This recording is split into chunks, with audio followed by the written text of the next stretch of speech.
Cheers for staying, everybody. I really appreciate it. Yeah, thanks for the water.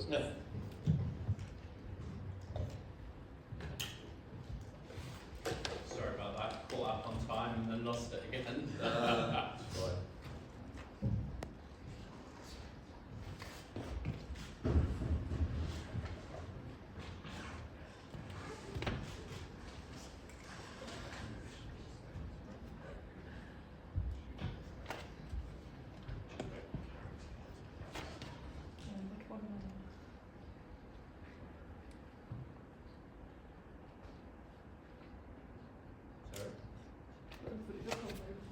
I thought you said something.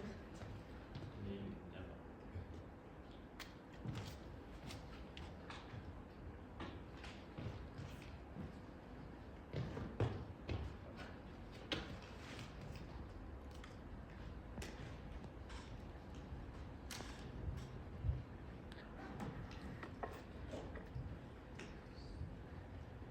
Well, at least it's not awkward silence. You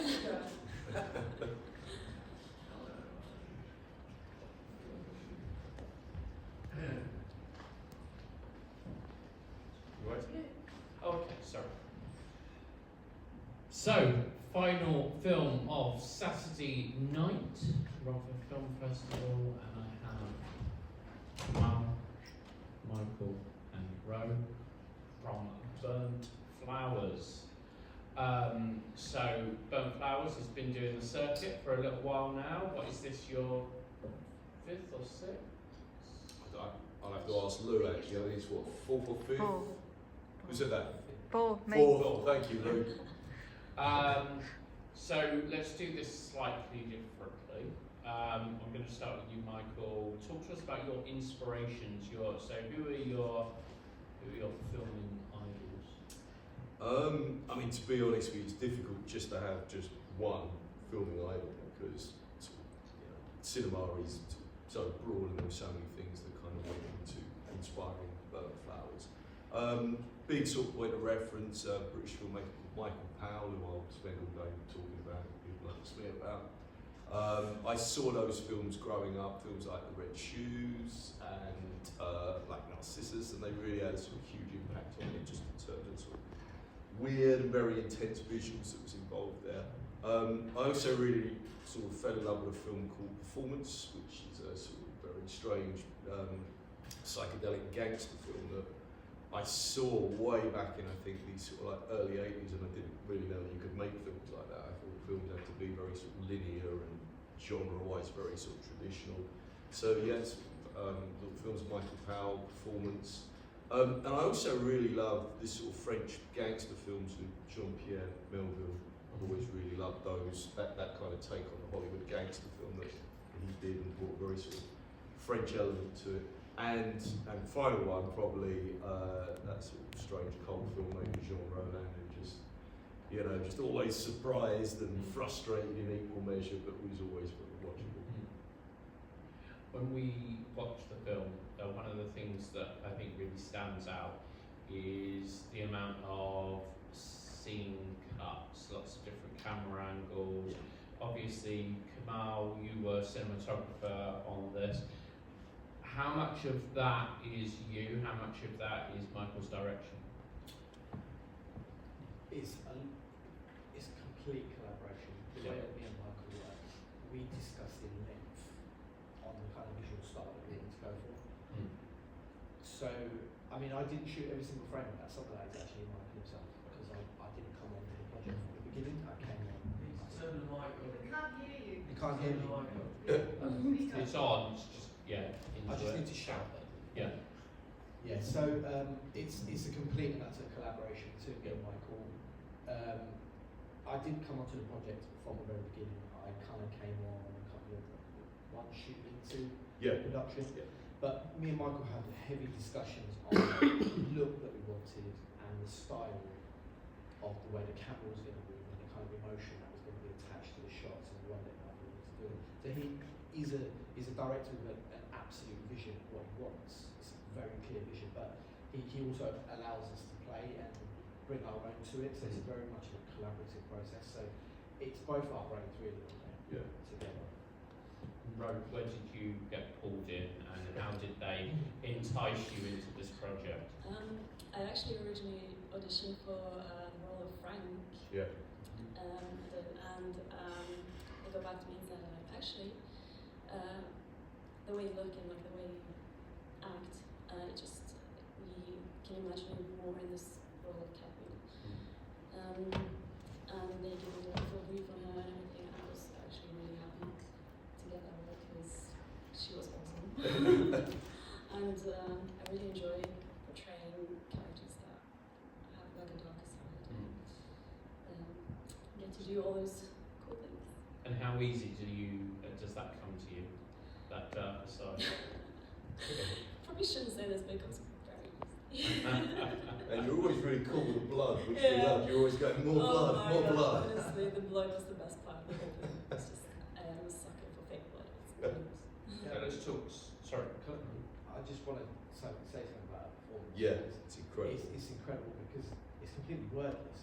Yeah, The whole performance is wordless. Yeah. It's just that charisma that she has on camera. When you do Yes. see camera on her, she just sparkles on camera. She's incredible Yes. in film. And she was so easy to like in film. It was incredible. Like that performance that she gave is it's a very difficult performance to give. A lot of the time, because I've acted myself, you rely on the dialogue to kind of push you through a scene.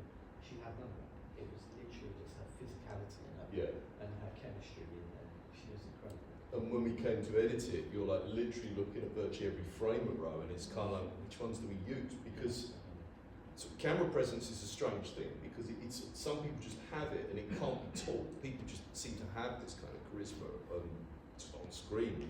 And the thing is, when I was editing Row's dance at the end, she never blinked. And when the blood comes down, if ever you've got stage blood in your eyes, it hurts because it's full of sugar, and I don't know what else is in it. But she never blinks, and just all this blood came down, and you just carried on dancing. And she had kind of learned the routine, and I sort of said, actually, I've got an idea. Would you be happy to do this? And she went, yeah. But yeah, I was just always just so pleased with kind of like that final dance, which I just, dance is one of the themes that runs through the film anyway, and I just sort of think that, yeah, it just blew us away when we actually looked at the rushes of that. So let's go back to the origins of Burnt Flowers. Where did the idea come from, and how did you kind of piece it all together? I, like the rest of the world, in March 2020 found myself with a lot of extra time on my hands, and I just started thinking about several ideas that came to me. And one of them was, there's a famous unsolved 1960s serial killer case, which was dubbed by the press at the time the Jack the Stripper murders. Largely because, unfairly, a couple of the women were dancers in West End clubs. They're not strippers. But the press, because they wanted the title to title Jack the Ripper, recorded that and sensationalised this. But the guy was never caught who did it. And there's often been speculation as to who it was. And I started thinking about, well, what could cause a serial killer to stop? And the obvious sort of things are, well, they go to jail or they are killed. But then I thought, well, what about if it was actually a female serial killer and she became pregnant? And then the kind of pressures of having a child meant that she stopped being a kind of sort of thrill killer.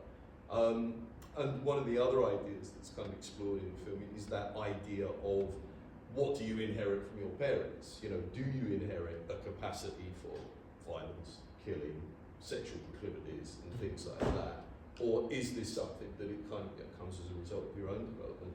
And I just really like that idea that kind of this character can create all of this chaos. This one person can create all of this chaos and cause all of these deaths across generations. And I just really like that idea of one individual can cause all this mayhem.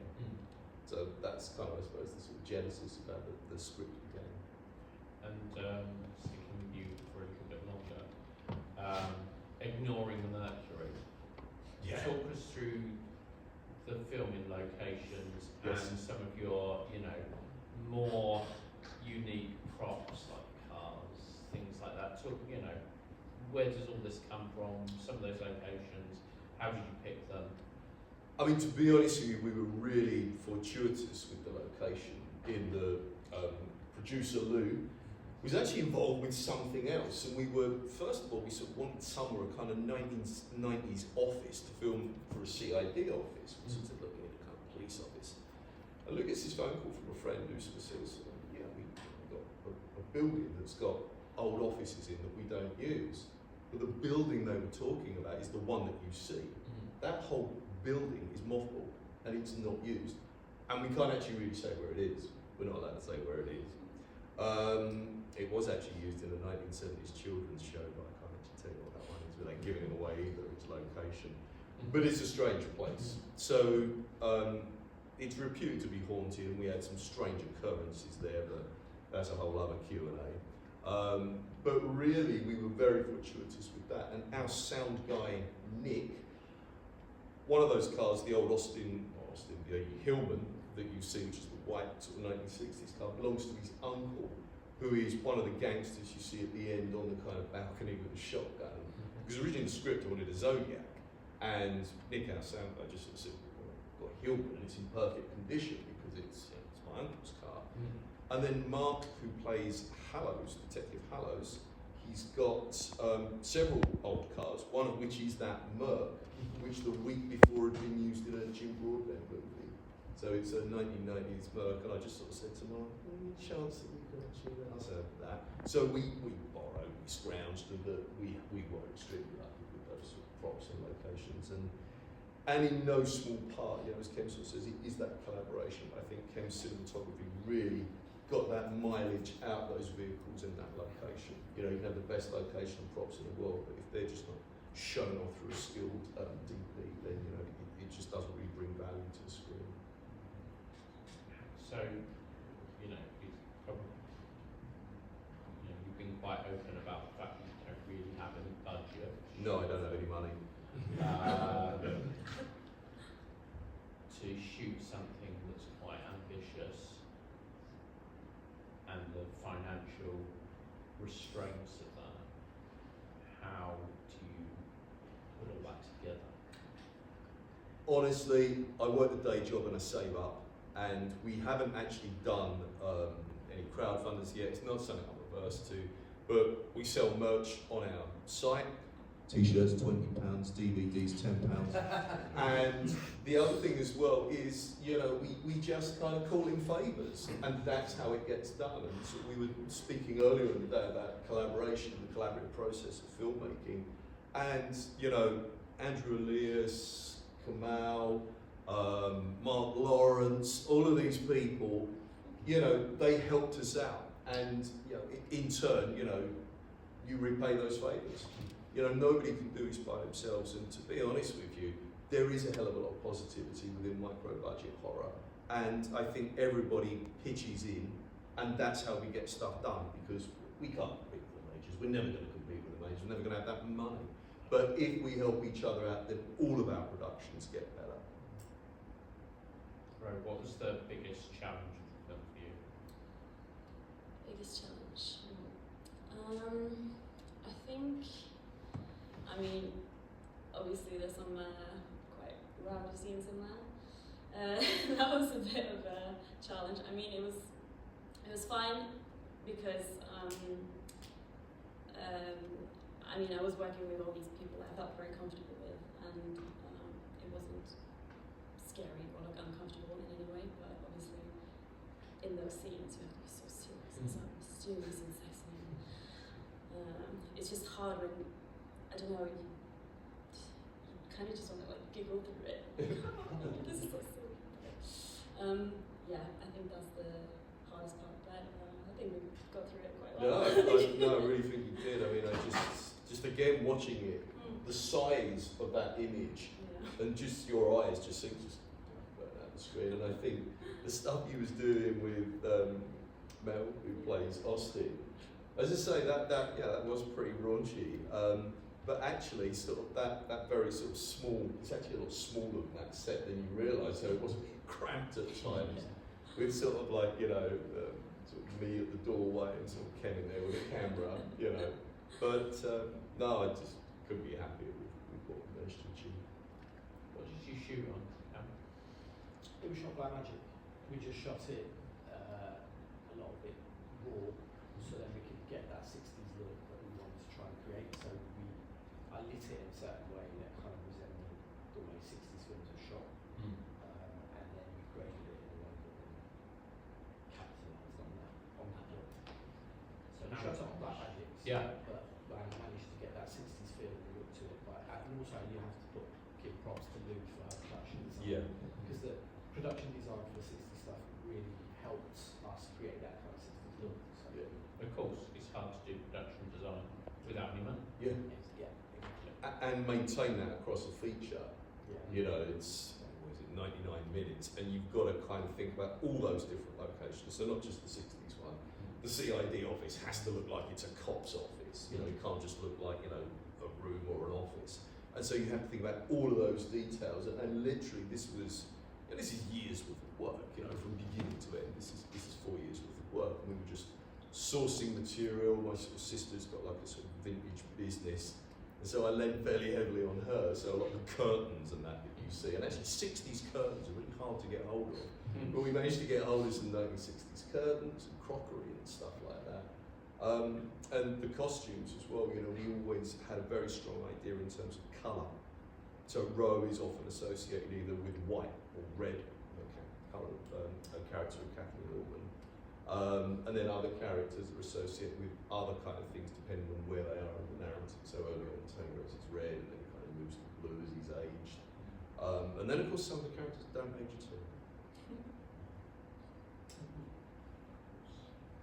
Which, is there a particular scene that you really loved filming?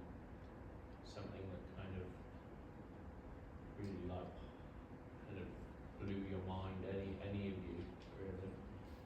You know, because there's, I always, I'm asking this question a lot this year, because for me, there's always like those scenes when I made film 100 years ago that it was like, I couldn't believe we managed to pull that shit together.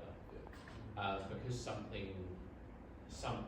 external force or whatever upsets it. Was there any part of that you just thought, yeah, I've got exactly what I wanted, maybe I got better than what I wanted? What was your favourite scene? Same again. Was it the blood? Yeah, I thought it was. You always so seem to really enjoy stabbing ADR. I That's a genuine passion there. It was so hard, like getting sprayed with the blood as well, and I was like trying to keep my eyes open, but it was really fun. I really like that kind of, just the last kind of 10 minutes with all of those, that great, what you call a one, so an unbroken shot, which we kind of follow the Frank Orban character like through a door, down some stairs, and I just really like that. And I just really like the sort of fluidity we're able to get just with those final sort of scenes. But yeah, I mean, you know, Rose final dance. I mean, what we wanted with those kind of closing scenes was literally for the 60s and the 90s to sort of bleed together as they literally do. And I just, you know, even now watching that on the big screen, you know, it's kind of like, you know, I'm just so pleased with that. You know, really, I'm extremely happy with the sort of last 10 to 15 minute kind of sort of, you know, finale. One thing we've not really spoken about is score. Mm. Yeah, do you want to just talk a little bit about the score for the film? Yeah, the score is by Nick Burns, who is a long-time collaborator. Nick also is the sound guy on set, and Nick is just a phenomenally talented music producer in his own right, songwriter and musician. He's in numerous bands, and the speed at which Nick can actually compose music is incredible. And I kind of, normally when you edit, you have these kind of, you know, what you sort of call, you know, your reference tracks. So the pieces of music you really want, or really would like if you had the budget. But of course, a lot of these, you know, nice hippie 60s bands have got really nasty lawyers who won't let you use their music unless you give them millions. So I kind of started off with some kind of sort of 60s music, and I sort of said to Nick, look, this is the kind of sort of vibe and feel I want throughout. The final piece of music was literally one of the last pieces that he composed. And I actually sat and watched him do it. So he's watching the final, you know, the scene you've just seen, and he literally just composed that on the fly. And he plays all the instruments. So he built it up from like drums, bass, guitar, and the organ, and the man's a complete virtuoso, and he just did all of these. We had some kind of, obviously, Stones and the Doors and various kind of bands like this that we were sort of listening to as well, so some of those sort of 60s beat, sort of like the Who and what have you. But I'm still blown away by the music. I mean, we don't have the budget for paying for the kind of music we would like, and so to get something just really high quality like we got there, I'm just extremely happy about. And also, just how it fits so perfectly in the visuals, because sometimes it doesn't. You get music because I like music, it's not really going for that. But no, I'm really extremely happy with that, Nick, and what he brought to the project. They say behind every great man is a great woman. Yes, indeed. So, it's when you talk to anybody who's involved in the film, everyone points the finger in a certain direction. Yeah, but she won't come up because she's too shy. We made it last time, didn't we? I think we did force her last time. Well, you forced her. Yeah. I wasn't involved in that. Come on up then. Lucid driving force behind so much of what you do. We spoke earlier on in our conversation about the social media and the feeding of the social media. How much, this is going to be a tough one for you, how much do you think, say for example, if she wasn't there, how much of that completed picture do you think would be missing? Where would you get that skill from? I mean, to be honest, it wouldn't be there. It's that simple. I'm not being facetious, because you cannot do everything, and you cannot think that you can do everything. And to be honest with you, you need somebody to kind of do that organisational stuff, and that is a phenomenal amount of work. It really is. And probably out of all of us, I think Lou ends up working the hardest. There's about 10 people. Yeah. That's not even a joke. Yeah. Well, even now, Even now, she's actually filming this for social media. She says she does 10 people's jobs. And to be honest with you, if you want to make a successful film, you need organisation. You can't just show up and switch on a camera and hope it's going to work. The props have to be sourced. You've got to work out the schedule, and the schedule has to be efficient so that you're not wasting time and you're able to kind of shoot quickly. Every minute on set, effectively, you're burning money. So if you can kind of do that quickly, you save money, and that then kind of frees you up to do other things. So the short answer is we couldn't do it. We couldn't do it without Lou. Don't be embarrassed. And really, you can't do it by yourself. Kind of I rely on. We are a team. We do collaborate, and none of us, is ever going to kind of like succeed by ourselves. You have to find the right people. We've been saying this pretty much all day. With a decent team around you, you can pretty much do anything. And you're talking about the ambitious nature of what we created. And I know there's a few filmmakers in here now. Don't be kind of constricted by sort of like thinking, no, I can't do that, because somehow you find a way. And you have to make compromises, but eventually you will find a way. I mean, I never really thought we'd be able to get away with a car chase and guns, but we did. And I think it can be done if you've got a kind of good team around you and people doing the organisation, like reaching out to the appropriate bodies for use of weapons and what have you. But Yeah, we would have probably been arrested if it weren't for it. yeah, we'd all be in jail for that. So we've already asked you, Kamal, what is next for you in the previous interview. Ro, what's next for you? There's something in the works that I can't really talk about, but something's coming. Sounds like Fight Club. Michael? We are filming this summer for what will be our third feature film, and I'm being very tight-lipped about it because, again, it's another ambitious project, and it's one of those I'm kind of thinking, can we do this? Because when it comes to writing, I don't really restrict myself, but, well, and it surprised a few people when I first started talking about this, it's a time travel romance. Yes, it is. That's what we are making. We are making a time travel romance with elements of horror and science fiction. Interesting. God knows how we're going to do it. But that is what we're doing. If you could make any, budget wasn't in the way, you could make any sort of film that wasn't in the genre of here, exit, what would you make? Other than your future science fiction, romantic, time travel thing. Project I really want to make, and I will make, I have an idea for a punk film. Okay. And nobody, I don't think, has ever done a proper, decent punk film, But I really want to I've got an idea for a punk film that I want to do. And again, it'd be very different to everything else. But the difficulty with trying to pull off a punk film is, of course, hair. So if we're going to be giving people mohawks, that is going to kind of bring a whole set of problems. And I do have an idea, and I've always wanted to do this kind of punk movie, being an old punk, and actually be able to, money's no object, to actually get some of that kind of original music from that period. But yeah, stay tuned, because the punk movie will happen at some point. Again, I don't think it would particularly be horror, but again, just that idea of a kind of central character whose reality is kind of shifting between two sort of time frames. I like this idea of playing with time frames, as we did in Burnt Flowers, we did in Exit, and also what we'll be doing with our forthcoming film.